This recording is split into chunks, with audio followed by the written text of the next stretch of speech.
I'm going to read two more book poems from Crazy Days, the pamphlet that Wayleaf brought out a few years back.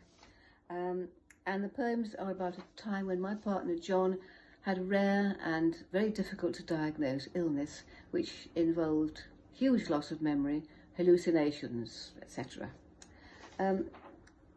He was taken into the neurology ward at Preston Hospital, but I thought he won't know where he is, so I got a little notebook to write in.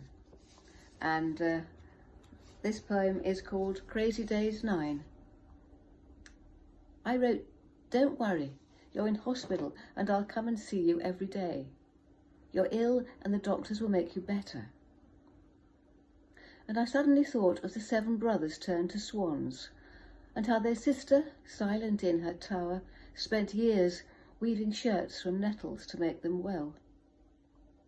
And I wrote, "I've labelled your wash bag and your little radio, and this is our phone number, and I've got your wedding ring. Don't worry." I wrote this in a brown notebook with a big John on the cover. I took you poetry because your memory could hold a poem, but nothing longer, and you read only poems in the first 2 months of that quite mild winter, and I drove every day on the long, wet roads to visit you. When I saw your ward and the men quiet in their beds, I thought of the swan enchantment. You were all mysteries to the nurses and doctors weaving you nettle shirts. Orphaned, retired, you said, "Tell my parents and tell them at work." And the man opposite suddenly dumb, and the one at your side paralysed and in pain for no reason. There was no diagnosis. I said you were doing fine, having lots of tests, and they'd soon find out what was the matter. And I was fine, thank you. But it wasn't soon, and I wasn't fine. And the only day I cried, I was like a burst main.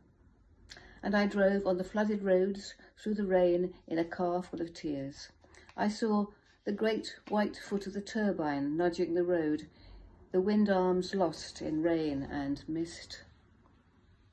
You were all swans, lost, far out over grey waters, creaking slowly along in the fog with no recollection of landfall. But the shirts were finished after 7 years, except for a sleeve, and one of the brothers, though cured, had a swan's wing for an arm. Then you read me a poem, and I filled in your menu card and fed you tangerines, and you said how you liked the nurses, they were so kind. When I went, you determined to see me to the door. Then I had to see you back to your own ward. You were vague about which one it was, and you wanted politely to see me out again. "Stay here," I said. "They're going to make you well." And they did make him well for a while. And I'll finish with this poem, which was the first one I wrote when John was getting better. Crazy Days 1. It references one of his delusions and hallucinations. How many beds, you say? How many beds have we slept in? Now that you remember, I sleep elsewhere and like red bush tea in the morning. But you can't remember why I left a big bed in the crazy days, when you cried out about the hole, the great pit in the bed, scrambling out of the way for fear of falling. You could feel the sharp edge of it, smell the cold airs drifting up. So we changed places, but you worried that I would fall down the chasm you discovered.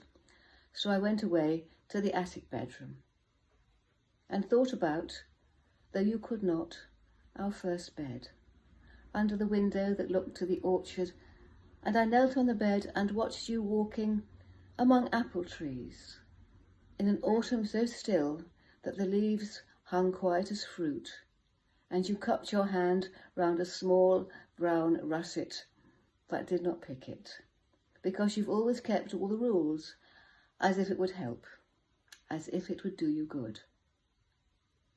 Now the chasm is closing, and you come upstairs with a tray of tea and creep into bed with me, and we prop ourselves on elbows and look at each other. And sometimes we talk about love. Thank you for listening. Bye.